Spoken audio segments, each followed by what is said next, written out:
talking about the sun, the place I go to is the elements, the modality, what it was in history, what it tends to do, both positive and negative. Any of the signs in the earth or water category are female or female, and that would include Capricorn, Taurus, and Virgo. That would include Cancer and Scorpio and Pisces.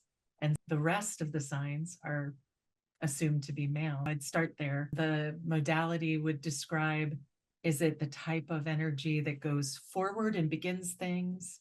Is it the type of energy that sits still and stabilizes things? Or is it the energy that is the liaison between those two quite different energies that sometimes has to flex and sometimes has to stabilize? Well, back to where you started talking about the mode and the element of the sun, that's so important because understanding that there are mutable signs, let's say somebody who's got a sun in Pisces, Virgo, Gemini, Sagittarius, mutable means adaptable. There's going to be less consistency with those sun signs. There's going to be wiggle room, and they are going to be more prone to shifting based on what else is going on in the chart.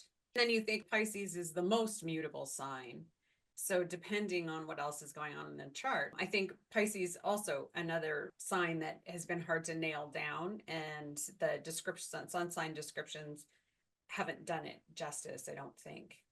I agree with you. Jeff Dower used to posit that Pisces is the exact reason why he doesn't want astrology institutionalized, because the ability of people to kind of flick Pisces off of the map is too built up. You imagine looking at a job application and you'd be like, let's get all the Capricorns in here. There would be real and damaging judgments around people. And personally, I find the Pisces sun to be so fascinating because, like those animals that are absolutely transparent and you can see their heart, a Pisces sun can be so transparent that all you see is what's in the chart that's activated. If they don't activate the Pisces, which is quite sensitive, water, and as you say, really affected by other things in its environment, the vitality becomes a real challenge. Yes. And if those people are depending on sun sign astrology to guide them, it's going to be tough because those mutable signs are also more prone to the sign that the ruling planet is in. For Pisces, what's Jupiter doing? Does Pisces also, does that sun have a relationship to Neptune? Which ruling planet is it more affiliated to, and is it going to express? There's such a deep story, and it's interesting when you work with groups. This last month, I've had a couple experiences being able to work in groups. What I noticed is the assumption that certain people really resonate with their sun sign versus people who don't necessarily resonate with their sun sign isn't always the easiest thing to pin down. And what I'm realizing is that the weight on the ruling planet, I think, needs to be heavier a lot of the time. So does that make sense? It does. It makes me think of an ensemble versus solo performance. And so to think of the mutable sun as part of this larger ensemble, almost as, I don't know, a producer or someone who is actively holding a container for many elements, it's really quite different. When you described your schedule earlier, wanting to kind of have your own schedule, that is really critical for a lot of people, and getting there can be a real hurdle. And so I resonate with that desire to own your schedule. And then there's that piece of, where do you let people bump up against you?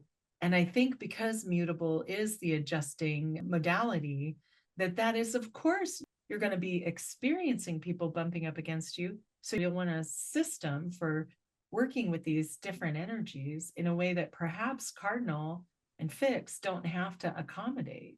And whereas if you look at especially the fixed sign, Leo, Scorpio, Taurus, Aquarius, I was going to say fixed sun signs are often going to be far more like their sun, because that fixed energy is exactly as you describe it, fixed.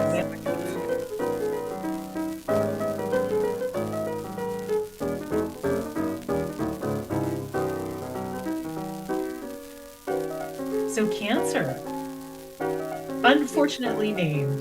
I'm just going to put it out there. I know, right? Absolutely.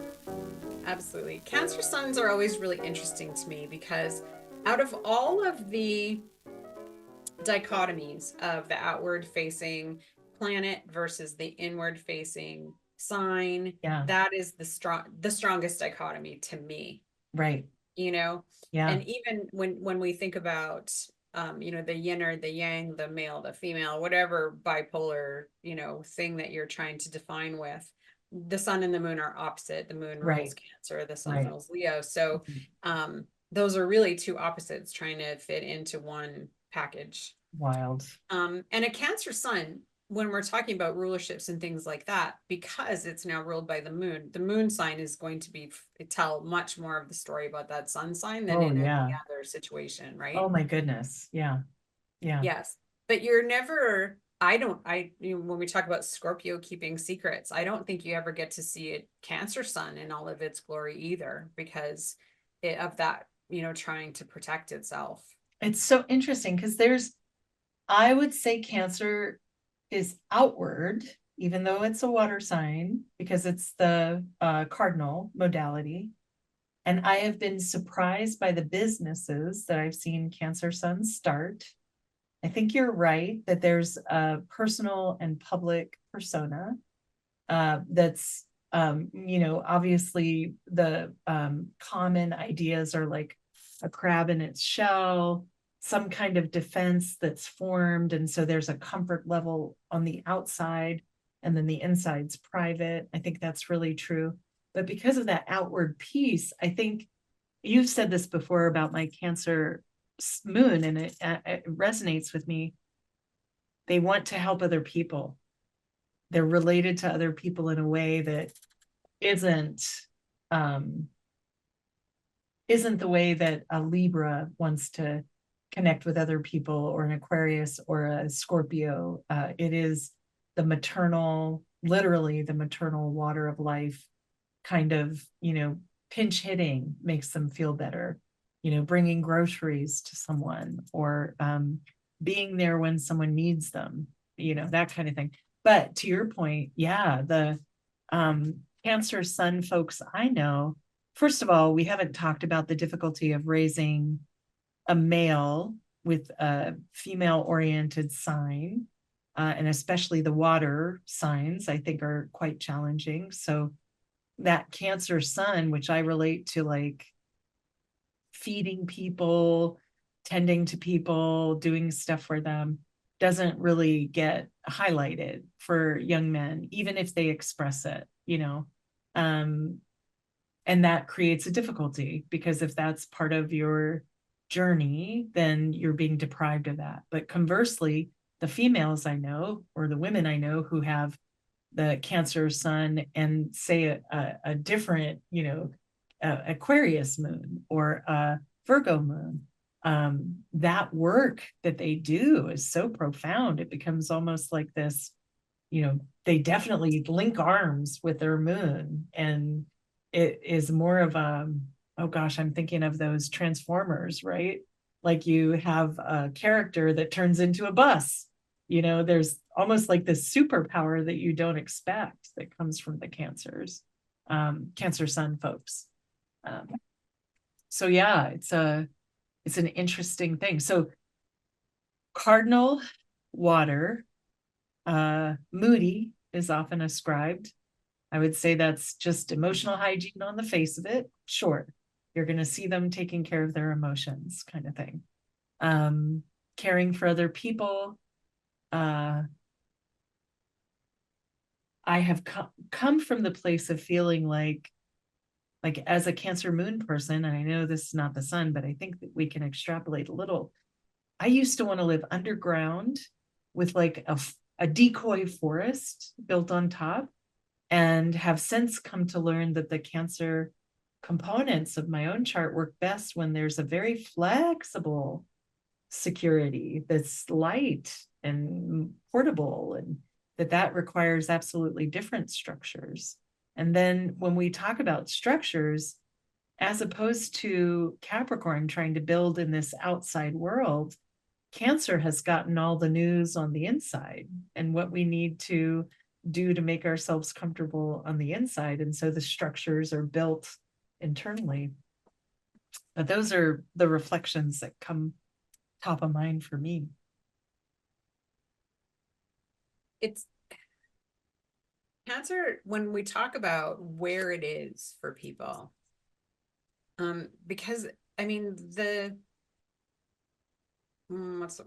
cardinal signs are all wanting movement and change in some area, and for Cancer, that's going to be emotional. They want emotional change and shifting and growth and connecting, right? But I'm kind of lost in my own head here because I'm trying to think of if any other sign presents as differently. Like, so a Cancer rising versus a Cancer sun versus a Cancer moon versus a Cancer midheaven are very different. You're right. You're right. And I can't think if any other sign is that varied. Like, because to me, when we talk about Virgo placements, they end up manifesting in that Virgo way very similarly. Yeah. Right. Yeah. And so if somebody has some strong Virgo, if a planet's in Virgo, you start talking about the getting lost in the details and the perfection. That happens for anybody who has Virgo anywhere. Interesting. Right? Interesting. And with Cancer, and the same with Leo, there's going to be in the place that you have Leo, there's going to be those Leo needs that are pretty You're right. Obvious. You're right. But when we start thinking about having Cancer in different places, it just manifests so differently. And so, you know, to some of the things that you were saying, a past client came to mind because one of the things that you brought up was, you know, the water not being fostered in the society that we're in, and you know, emotions and giving space for emotions isn't what we're very good at right now. And so this person had Cancer on the midheaven and a Cancer sun and was growing their empire, trying to grow their empire. And from their understanding of Cancer, coming from a very masculine background, like honoring those masculine ideals and being a strong, you know, male, was very resistant to the ideas of Cancer that he'd explored. Right. And as you said, I have met some of the best and achieved managers I have met, or, you know, business owners and growers are Cancer. The opposite is Capricorn. That is a spectrum, and they are both very good at building what they need, right? And so trying to take those Cancer constructs and make them palatable, you know, and so it was very hard. Yeah. But one of the things that I had pointed out is, you know, you're building a family, essentially, in the company that you're growing.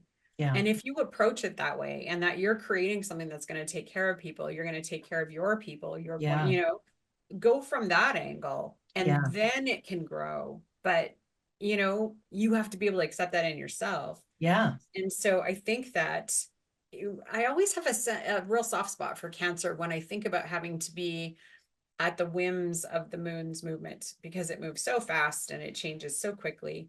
And, you know, when it's in charge, there's a little bit that you have to relinquish a little bit of control because, you know, it's all over the map.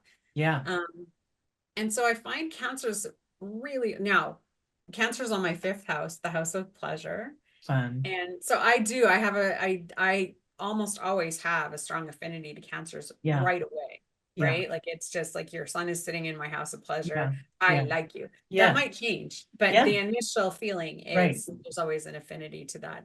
And I feel quite protective about people who have that Cancer sun or that Cancer moon or Cancer rising, because there is this fragility. And I think it's a perceived fragility. Right. Because if you think about a crab, you got to work pretty hard to do something to a crab. You know, like, it's a really tough shell. Yeah. But there's a vulnerability that is self-perceived. And then sort of how that goes out into the world is going to be different from, you know, the extent to which that's there. Yes. but there's a receptivity to Cancer that's Yeah. not comfortable to the sun that's not receptive. Right. And Right. so there's a learning curve for people who have a Absolutely. Cancer sun. Well, and I Um, wonder too about maturity. You know what I mean? I've yeah, been thinking a lot about that lately. An immature or undeveloped Cancer will look to everyone, are you my mama? Are you my mama? Are you my mama? And like the Libra codependency kind of model, this is the um imprinting, is a possibility with a Cancer, right? And so um, finding out what a mature Cancer looks like is a discovery process that is unique because it is so affected by the moon. And so it will have the different flavors, and celebrating those flavors is really important.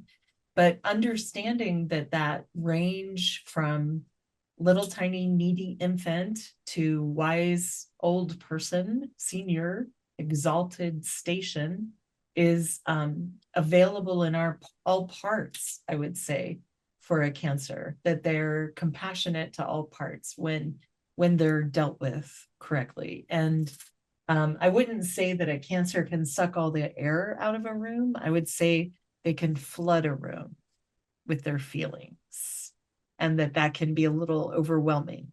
And so that moody piece is a reflection of that constant emotional processing, right? And so yeah, I resonate very much with all the stuff that you're saying, and I also feel quite protective of Cancer, especially when you're dealing with the male folks who don't want to be associated with vulnerability. And as a throwback, I'll say that there's a certain vulnerability with Leo, and maybe that's related to this new idea of the king as sacrifice that I've been trying to remember, because that's a much heavier and more frequent idea than I think we're implying for leadership. And it really changes leadership from being a raise your hand to a you've been selected, you got the sword, or you've been chosen. And I think that is a Leo component. So, but back to the Cancer.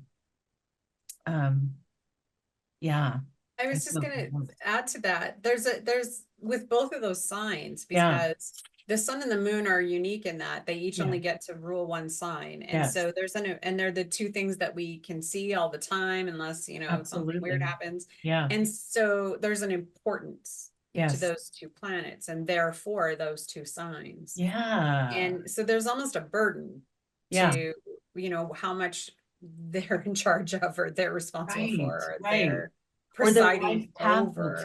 take, or Right, yeah. right. Yeah. And That's so there's fascinating. that kind of an imprinting, and wherever those, the planets are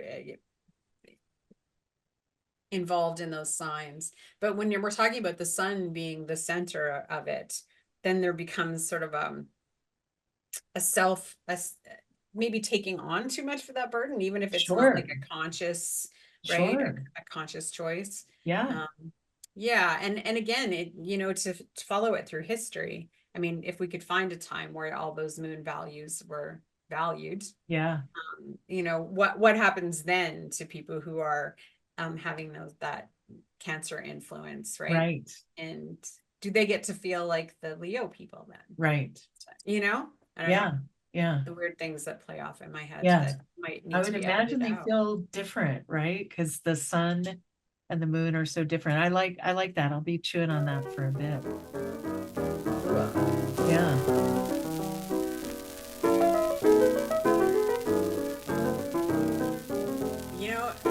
Here's the thing about Scorpio energy, is that it loves to not be understood. It doesn't matter which planet's in Scorpio. Because it needs to keep something to itself. I talked about that with the moon in Scorpio last time. And so I think that misunderstood is a quality that Scorpio would like, Wow. I you like that. know, I because get it. I it's totally getting to get it. hold a piece of itself to itself, you Absolutely. know. Absolutely. But Scorpio is a fixed water sign. And so Inward. it is fixed. And I've seen many a debate online about how fixed can a water sign be? Well, I have don't you know been how in an fixed can iceberg? ice be. Yeah. Or even, I don't, iceberg is not the thing that like I go, yeah, that's the energy. Glacier, right? Like No, I Antarctica. think like the deepest points in the ocean where Beautiful. there's a stillness that Mm, we can't even imagine, that mm, we can't know everything that's down there. right, We're never going to have the capability to see in all of the crevices down there. right, And even though it's moving, it fosters a stillness that is maybe paralyzing right, in, right. Well, there's pressure, right? I mean, and we yeah, can't really ignore that. yep, As water changes, it's fascinating to think about that in a fixed sign. As water changes, the pressure increases almost always or decreases. And those both have pretty significant impact. So yeah, yeah, I would say the water piece is pretty obvious, although inward, right? Like you're saying, I am married to a Scorpio, and that inward world is open to me to the extent that I want to dive in, right? And there is a lot of stillness there for other astrological reasons. Um, as a Sagittarius with a Sagittarius Venus, I have found this desire for endless intimacy to be completely invasive and not as fun as you would think it is. And so I've struggled with it a little, but I do think there's another component where it's one to one. It's not one to many. It certainly can be, as any sign can be, but this is more of a can we perfect how we are a union? I'm just going to mention this because it tickles me all the way down to my toes. I was watching John Gottman, and a friend of mine who's a psychologist has often gotten me into a 20-second hug. I don't know if you've run into those, but I've 20 heard of it. seconds is the Yeah. amount of time it takes for your body to produce oxytocin. And so I'm watching this Gottman video. It's really short. And he says, or a 6-second kiss. What? And so I go to my husband, who is hilarious, and I'm like, I'm ready to lay a 6-second kiss on him. And he goes, and I'm like, you're going to have to do that for 6 seconds until I get my oxytocin. And like, you know, it's adorable. I think there's no going wrong with a kiss. That's my personal opinion. And so then I get the softer kisses, and then I get the 6-second kiss. And then today I said, that is saving us 14 seconds because 6-second kiss is less than a 20-second hug. And he went, what? And I said, yeah, that's oxytocin. And I'll tell you, it makes me giggle. It makes me like ridiculously happy. Like I wasn't aware of this. I'm like, who was hiding this from me? So I'm sharing that because that intimacy is really like, I think if a Scorpio can show themselves to one other person, job done, you know? And then they become maybe like then they could be more outward. Then they could know what's available for the outward work, you know. But I think they are inconspicuous, which is why I ended that Sagittarius thing, because there is no need for the world to know what they're up to. There isn't um, that compulsion. Not usually, no. And even if Yeah. there are other things in the sign in the chart that do want to be seen and do want to be conspicuous, if there's a strong Scorpio energy there, there's something that needs to be private. Yeah, I think that's beautiful. Yeah. So then let's talk about a disservice that Scorpio gets. Lady killer, femme fatale, out for sex, like that's what we've done with intimacy. Just to put a, really clear point out there. They want intimacy. They want to know how you brush your teeth. They want to share time with you that's super neutral. And yes, sex is a part of intimacy. And yes, they have a capacity for this expression, as do all the other signs. But to kind of pin it all on Scorpio is wild, especially because we didn't talk about what hoes Sagittarians are. The discovery can happen in many ways. This is true. This is true. So Yes. yeah, the Scorpio I think is very much more about the discoveries of themselves, like you said, the deepness of the ocean and intimacy with another person. Yes, I agree.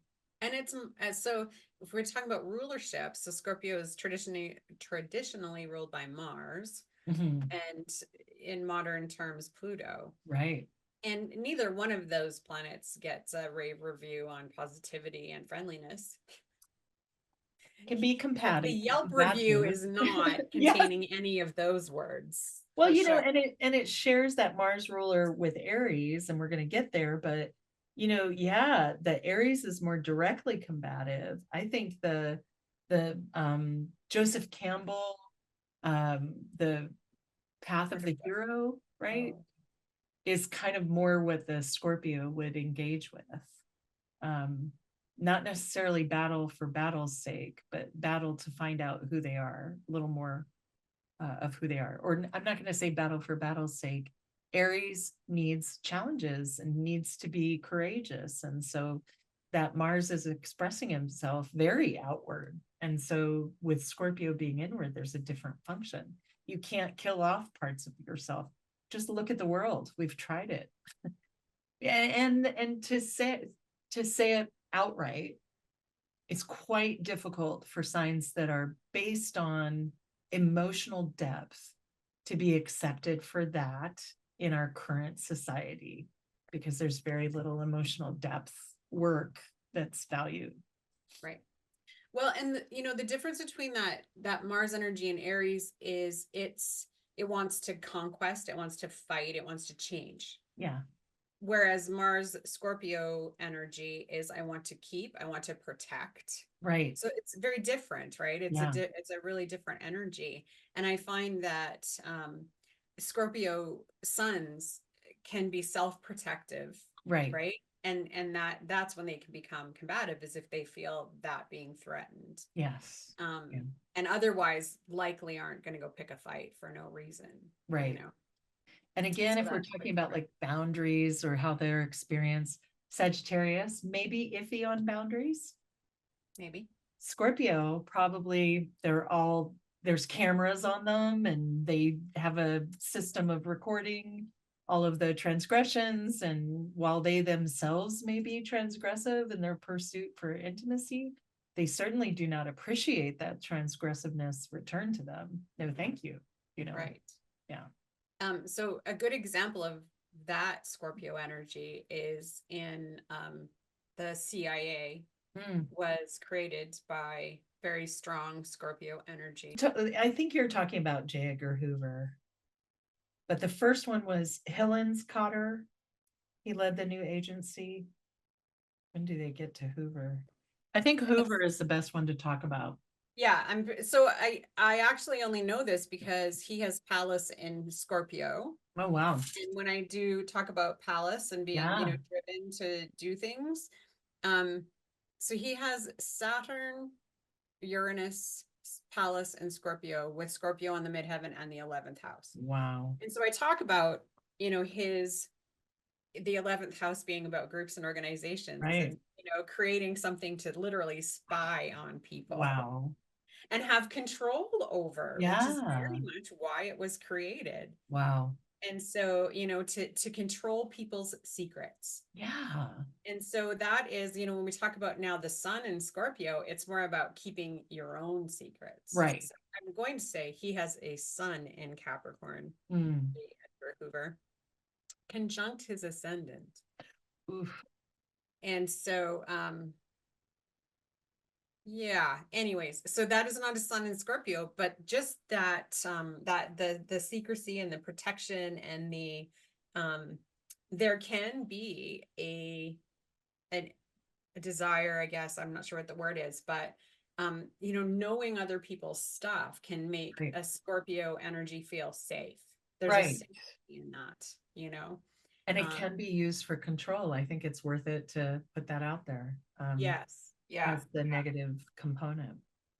Yeah. And or it can be an incredibly positive thing because there's a lot of people, a lot of therapists who have strong Scorpio energy, wanting to get down and deep into people's stuff, Yeah. right? So, Yeah. wanting to dive into people's darker places can be a real gift with Scorpio if it's used in the right way. Because that stillness and the depth, they're able to tolerate or have capacity to hear really intense stories without feeling overwhelmed or needing to kind of stop the Yep. show. So yeah, I would agree with that too. I Yep. love Scorpio. I love it. It's a nice addition to my chart personally.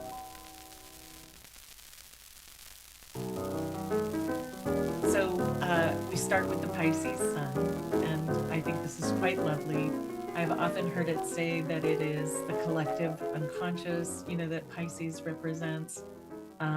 Jupiter is its traditional ruler, and Neptune is its current ruler. And I think that's really telling. So the Neptune component being expansive and spiritual, which I think I've said before, on this earthly plane, that is a challenging thing. So quite often the Pisces will manifest their other signs in the chart versus the sun, depending on where it's at. Um, there's an association of Pisces with music and creativity. And I often, because I personally have Saturn and Chiron in Pisces, associate it with needing to be cheered up because it is aware of things that are quite difficult, but maybe not in a place where it can process or let those land. And so the goal of the Pisces could be, what makes me happy enough to want to do the next thing? And what are the things that resonate deep in my soul that I can be a part of that will pull me out of this kind of constant awareness of the things that other people are going through? And then I often advise people with Pisces to consider whether or not they're taking other people's energies into their own private dialogue. And like I said, I have Saturn in Pisces. So I find if I'm on a long car drive or something like that, I'll start a dialogue with someone else in my head who's not me. And lately I've been going, hey, I would just like me here. I really would like to cool things down and kind of, not that it genuinely doesn't have to be anything volatile, any other person showing up, I just take it as read that they're there, that I'm sharing my energy with them. And quite often I feel I have to call myself back home and spend quite a bit of time alone. And so I advise clients who have a lot of Pisces to consider that. If there are places where they get to be alone, if their alone time is satisfying, if there are other people inhabiting their alone time that they can kind of create greater boundaries for. So that would be my summation of Pisces. It is mutable, it is water based, so it is female, and it adjusts rather than stays fixed or punches through to create new realities. One of the things that I came up against when I was first learning more, instead of just reading books, I was taking astrology classes. And I was taking astrology classes from somebody who was very much a modern astrologer. So using, Neptune as the ruler of Pisces and Uranus for Aquarius and Pluto for Scorpio. And there were two signs that I really did not understand from what I had read compared to what I knew of the people of those sun signs. And that was Pisces and that was Aquarius. And it wasn't until I discovered the traditional rulers that I was like, oh, okay, this makes so much more sense. And so, with Jupiter being the traditional ruler of Pisces, one of the things that's interesting is there is a judgmentalness about Mm. Pisces. There can be, Yeah. but that's the Jupiterian Yeah. influence. I like And that. I remember learning or actually witnessing living in a space with three Pisces adults. And what was interesting was that there was only one fixed sign in the entire group, Huh. a small child, Uh-huh. and things tended to revolve around her. The rest of us were all mutable signs. Yeah. We had a Gemini, a Sagittarius, a Virgo, and 3 Pisces, and 1 Taurus. And she was the only one whose behavior did not shift based on what was going on. So that was interesting when we talk about modalities. But what I witnessed with these 3 adults, because it was not it wasn't a great healthy thing that was going on with them at that point, was that more Jupiterian side of Pisces, that criticism, that judgment, that being right, that can definitely be a Jupiterian quality. They brought that out in each other, because they actually weren't very much that way on their own, but they triggered that when they were all together. And so that was my first real like witnessing of the Jupiterian energy of Pisces. And it shifted how I viewed Pisces. Now, what doesn't change is, and the thing that I always find important to talk about with Pisces people, is that Pisces is a really porous sign. It takes in all of the things. And I feel like when it's the sun sign, because the sun, like we mentioned right off the hop, is outgoing and Pisces is receptive, that there can be this interesting relationship or connection to all things psychic or all things energetic. Because if you read books, Pisces sun is always psychic. That's always one of the words that they add, because it's a Neptune, right? Yeah. And in my experience, I have met many Pisces in my life who are actually like obstinately restrictive or not accepting anything to do with woo-woo. And so, it's interesting when you just think about the idea of mixing those 2 energies. And how they're really not that compatible. And how that ends up sort of manifesting. And again, to me, that is more of a Jupiterian thing than a Neptune thing. I buy that. Yeah, it's separating from the unseen and not being wanting to be part of that. Well, and the component where idealism causes the judgmentalness, right? This ability to almost, the vibe is I'm picking up perfection. And so wherever I'm not picking it up, I'm going to put that on blast.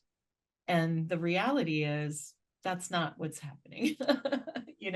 We're picking up what we pick up. I can't remember the name of the Raven Simone show where she was psychic, but only a little, didn't get the final kind of piece of information, quite often. And that's, another piece personally where I'm not so much interested in prediction. If you dive into astrology, you certainly can predict a lot, but the ways that people can surprise you are many. And so there's that.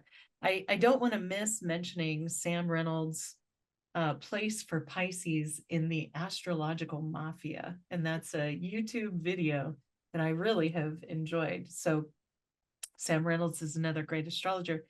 Pisces, he has as they believe when they're doing diabolical things, they believe they're doing it for the sake of karma, which is another thing where your ego can trick you, because they're seeing things and they're getting messages. So this must be part of a spiritual process, and you must have earned this as a consequence of being in a Pisces presence. Those are 2 places where I feel resonant with what you were saying.